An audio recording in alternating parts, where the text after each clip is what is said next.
Hey guys, welcome back to my channel. இன்றைக்கி என்ன video பார்க்க போகிறோன்னு பார்த்தீங்கன்னா, இன்றைக்கி வந்து இப்போ வந்து ரொம்ப வெயிலாக இருக்குது இல்லையா?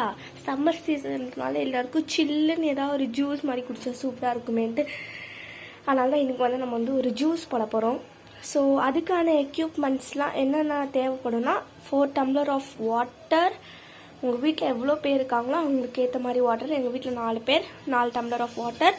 அப்புறம் ஹாஃப் லெமன், அப்புறமேட்டு சுகர், அப்புறம் இந்த ரோஸ் ஃப்ளேவர் ஆஃப் சர்பத் இதான் நான் இன்றைக்கி எடுத்திருக்கேன். ஸோ இப்போ இதை வச்சு தான் நம்ம வந்து சூப்பரான ஒரு ரோஸ் ஃப்ளேவர் சர்பத் போட போகிறோம். ஸோ எப்படி போடலான்னு வாங்க வீடியோக்குள்ளே போகலாம். ஸோ ஃபஸ்ட்டு இந்த நான் 4 டம்ளர் ஆஃப் வாட்டர் எடுத்திருக்கேன் இல்லையா, இதில் வந்து நான் இந்த லெமன் ஃபஸ்ட்டு நான் வந்து ஃபுல்லாக புழிஞ்சிக்கிறேன். ஸோ நான் வந்து அந்த ஹாஃப் லெமன் வந்து ஃபுல்லாகவே புழிஞ்சிட்டேன் இந்த 4 டம்ளர் வாட்டரில். இப்போ நான் வந்து இந்த சர்பத்தை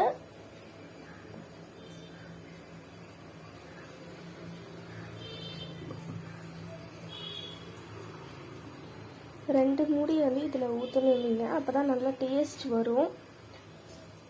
உங்ககிட்ட என்ன ஃப்ளேவர் இருக்கோ அந்த ஃப்ளேவர் வச்சு நீங்கள் இதை யூஸ் பண்ணிக்கலாம். இப்போ எக்ஸாம்பிளுக்கு என்கிட்ட வெறும் சாதா சர்பத் தான் இருக்குன்னா அது வந்து நான் யூஸ் பண்ணிக்கலாம். நான் வந்து இப்போ வந்து டூ மூடி ஊற்றினேன், 2 மூடி ஊற்றினேன். ஆனால் வந்து அது எனக்கு பத்தலை, அதனால் நான் வந்து எக்ஸ்ட்ரா 3ஆவதாக ஒரு மூடி ஊற்றிக்கிறேன். இப்போ அதை நீங்கள் ஊற்றிட்டு என்ன பண்ணும், அதை ஊற்றிட்டு ஒரு கரண்டி வச்சு நல்லா வந்து நீங்கள் மிக்ஸ் பண்ணிக்கோங்க. ஸோ நல்லா மிக்ஸ் பண்ணிகிட்டே இருக்கணும். ஸோ நல்லா மிக்ஸ் பண்ணிகிட்டே அது கொஞ்சம் நல்லா மிக்ஸ் பண்ணிவிட்டு என்ன பண்ணுன்னா 7 ஸ்பூன் ஆஃப் சர்க்கரை போடணும். எங்கள் வீட்டில் வந்து மொத்தம் இப்போதைக்கு வந்து நான் 4 பேர் இருக்கும். அதனால் வந்து நான் வந்து ஒரு ஆளுக்கு 2 ஸ்பூன் தான். அப்போ வந்து 4 பேருக்கு 8 ஸ்பூன் சர்க்கரை போடணும். அதனால் நான் வந்து 8 ஸ்பூன் சர்க்கரை போட்டுக்கிறேன். ஸோ நான் 8 ஸ்பூன் சர்க்கரை போட்டேன். இதனால நான் வந்து எக்ஸ்ட்ரா 1 ஸ்பூன் கிட்ட நான் வந்து சர்க்கரை போட்டுக்கிறேன். போட்டுட்டு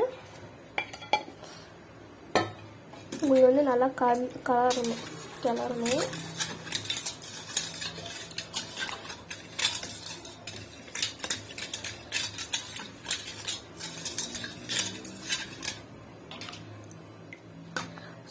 ஸோ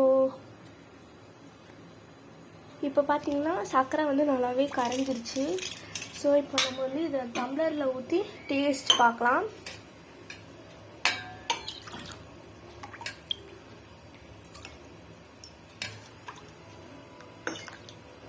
ஓகே, இப்போ நான் குடிச்சு பார்க்குறேன்.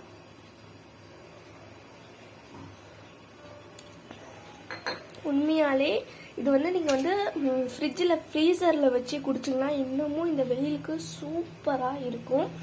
ஸோ அவள் தான் ரொம்ப சூப்பரான ட்ரிங்க். என்னோட வீடியோ உங்களுக்கு இந்த வீடியோ பிடிச்சதுன்னா லைக் பண்ணுங்கள், ஷேர் பண்ணுங்கள், கமெண்ட் பண்ணுங்கள், மறக்காமல் சப்ஸ்கிரைப் பண்ணிடுங்க. பாய். இன்னொரு வீடியோவில் பார்க்கலாம்.